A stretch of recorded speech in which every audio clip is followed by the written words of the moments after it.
That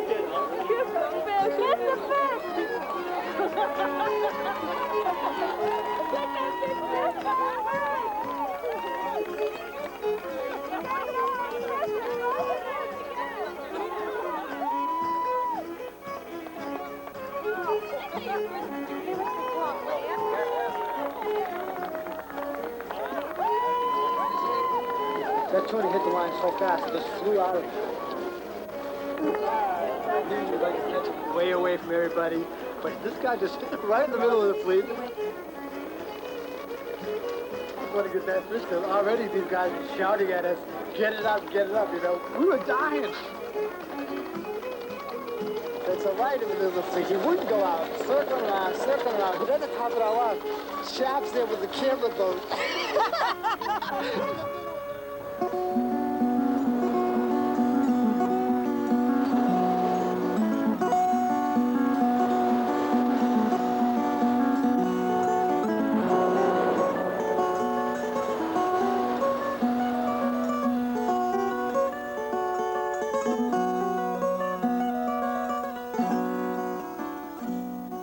But when you catch a tuna fish, it captures your imagination in such a way that you can't even imagine at this point. I can tell you lots of stories, but the fact of the matter is that tuna fish is really the king of game fishing. They're strong, they're noble fish. I mean, you've seen them coming on the docks. They're exquisitely made. The way the fins shape around the body, built for speed. So when you catch a tuna fish, you find yourself connected to the ocean in a way that you never imagined before.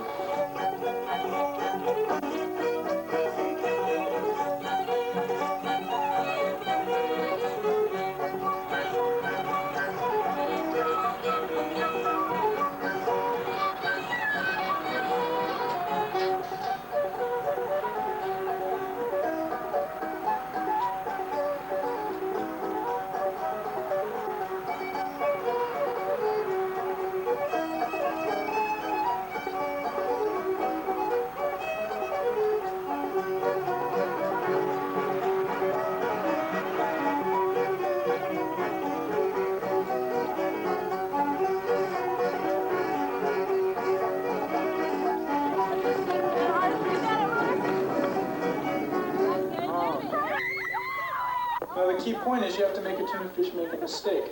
They've been living in the ocean, they've been outrunning killer whales, they've gotten through all the smaller fish. The ocean is not a particularly safe place for a fish to live.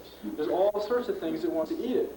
So if it's that big and that old, you know it's been around. Well, in the beginning we had lectures on fishing and navigation.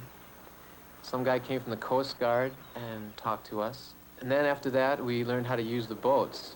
And this was really a new experience for me. But I think that whenever we can experience something new and challenging in our lives, that it's good, because it gives us confidence for meeting the future. And I also really want to catch a tuna fish.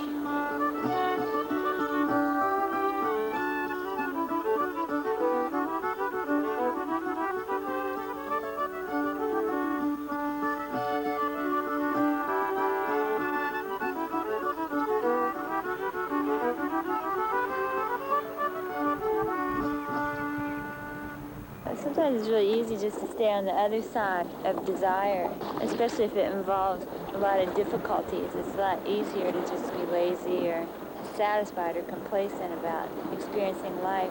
It's like catching a tuna is, you know, at the far reaches of your imagination.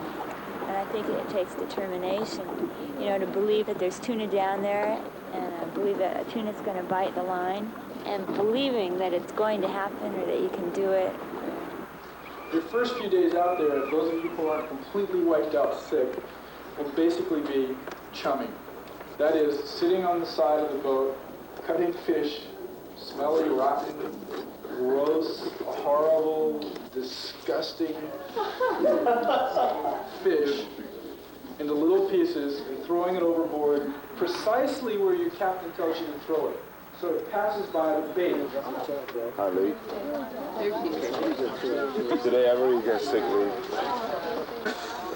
I'll see my breakfast as breakfast and my lunch at dinner. Oh, really? My life passed before me. Oh, really? What It happened? was a great experience. What happened today? Oh, I got sick. I was so sick. I was so sick. I had to fight very much with seasickness every day. Really, sometimes you can't live and you can't die, such a feeling. But I said to myself, we have really to have patience each minute, because tuna can strike. So I just continued to have hope and confidence and to jump. And the next minute, tuna strike.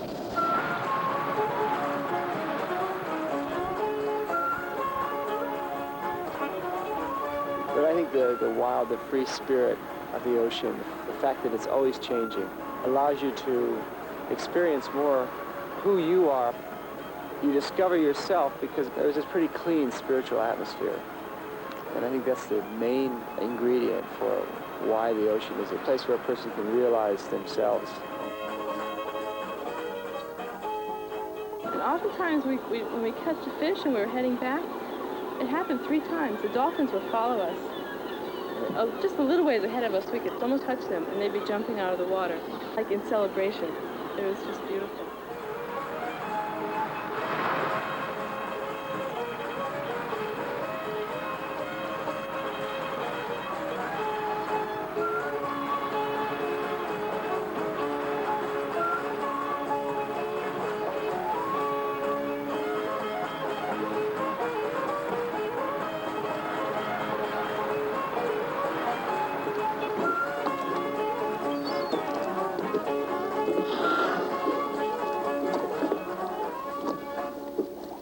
Moonies are clearly the best tuna fishermen out there. Everybody knows it, they resent it, they respect it.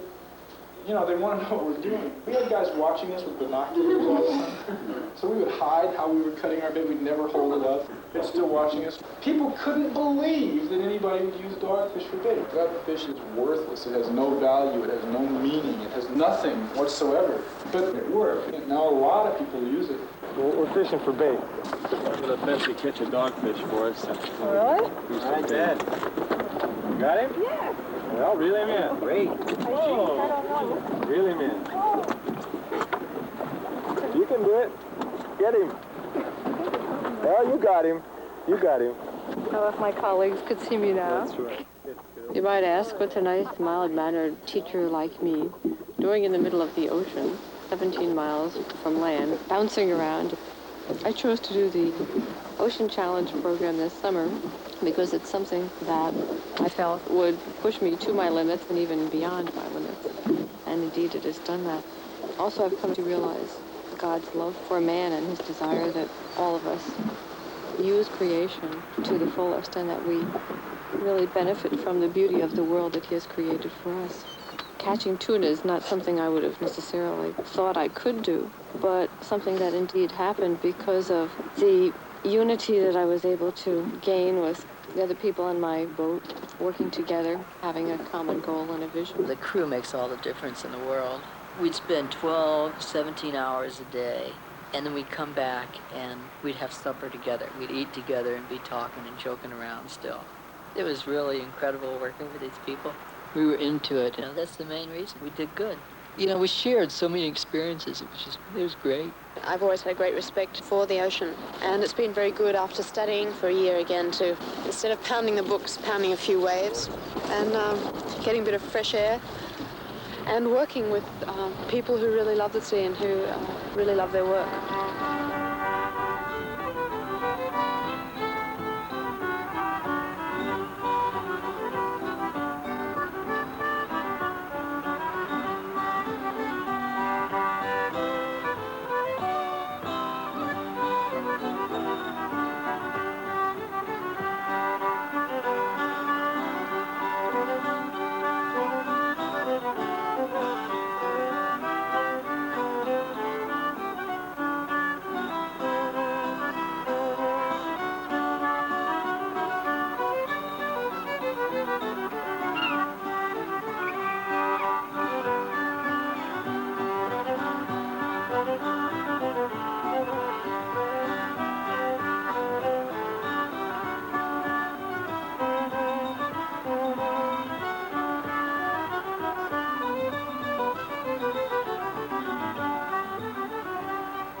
my country, then we catch a butterfly just like this one.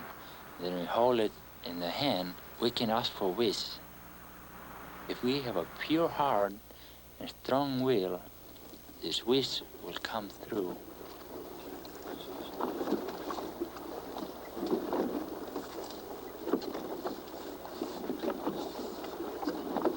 Charlie, take the line. I get the harpoon.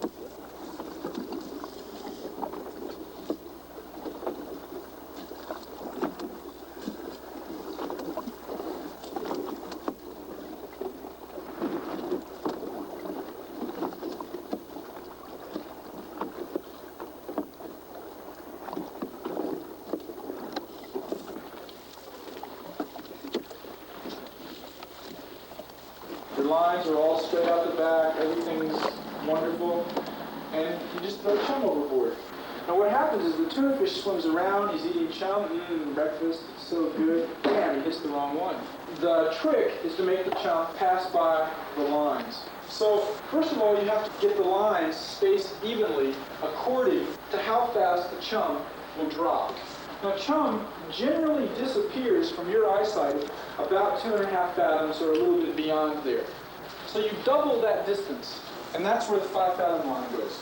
The Ocean Challenge can be really valuable. Through the ocean, you can develop that part of your character again that you maybe lost or haven't used. People can challenge the elements. Sometimes it's cold, sometimes it's wet. When you're trying to get home and there's 6-foot waves and they're building higher, it's dark. The only thing you have to go by is your compass. You can't see anything, just darkness and dark waves coming over the bow of the boat, waves crashing over the side into your face. Then that's very challenging. I fish some other fish, but when a tuna takes the line, your heart starts to beat fast. I mean, tuna is just the size of a bull. You have to challenge yourself, and even the whole crew sometimes get tired just fighting with a tuna. So it's a big thing. It's a beautiful thing. Something you have to experience to fall in love with. When you start to know the ocean, you can see bigger, your heart become bigger, your mind become bigger, and you feel God more through the creation. I think it's a very growing experience.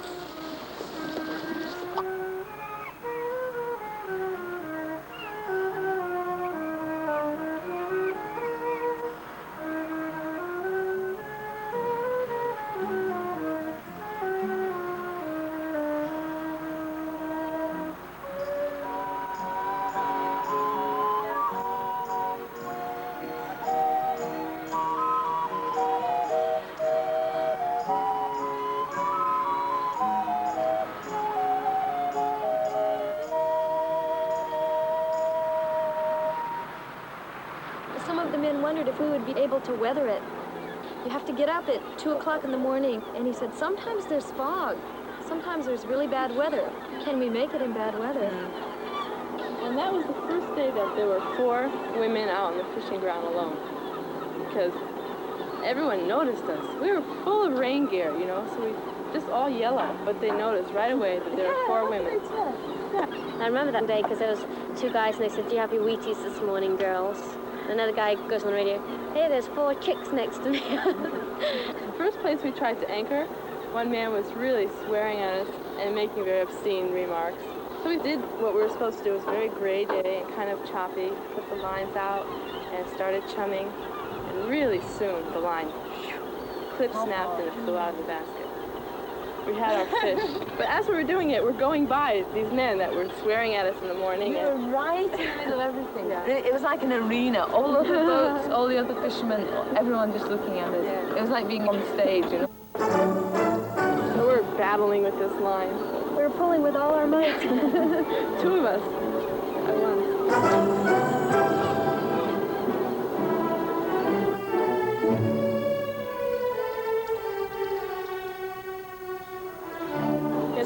Kind of a sloppy job. But you know, that first one, everything went right. Yeah, like, exactly. it just did it perfectly. It's like the tuna knew what to do, even if we didn't know what to do. And we pulled it in, and then the harpoon went in really easy.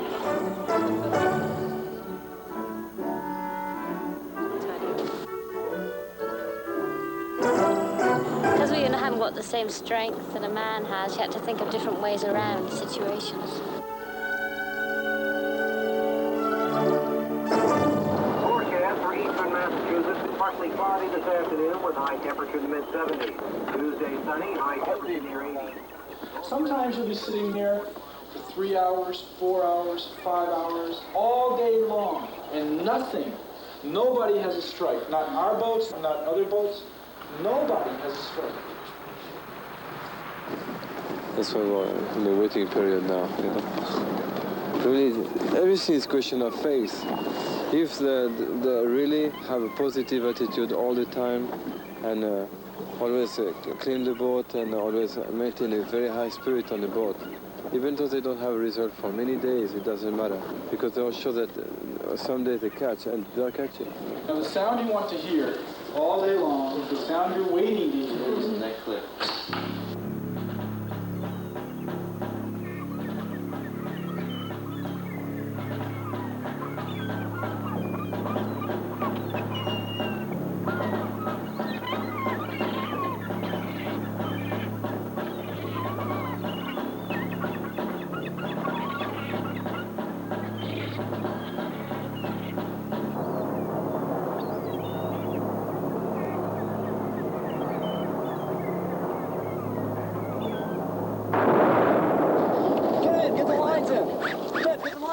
What do you want to get? Get all of them. Get that one. Get that one. All right, I'm getting it. Got it. Hurry it up. Yeah, it's heavy. Get him in. Oh, God. Hurry up. We got to get off the anchor. We had one fight this year that lasted 8.5 hours. Sometimes you can pull a fish up in 15 minutes. But like I said, there was one fight that lasted 8.5 hours. It's a long time to be fighting a 1,000-pound fish. Dave, give me a break on this. Another thing, if a fish is taking off, let it go. If you can't hold it, let it go. He's almost here.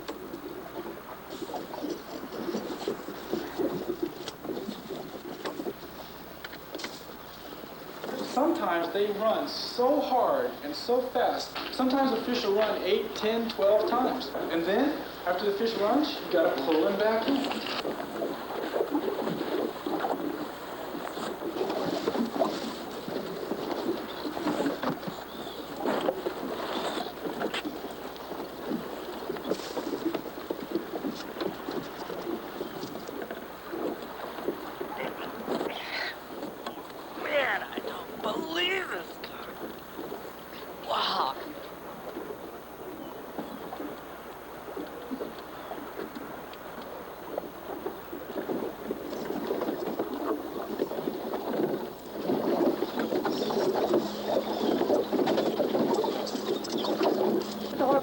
Ready. When a fish gets close enough to harpoon it, basically this is the area you want to harpoon a fish in. This is the shoulder.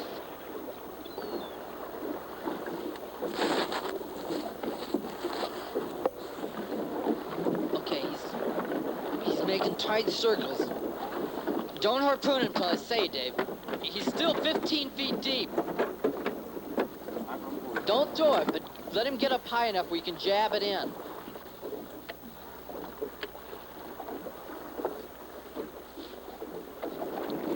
Okay, jab it in and push as hard as you can again.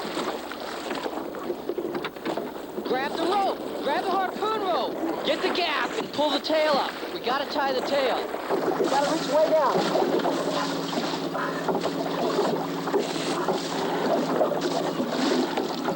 Put your hand down in the water. Where's that hook? After you've got the fish tied up, generally we would say a prayer on our boat and offer it to God, and then you go home.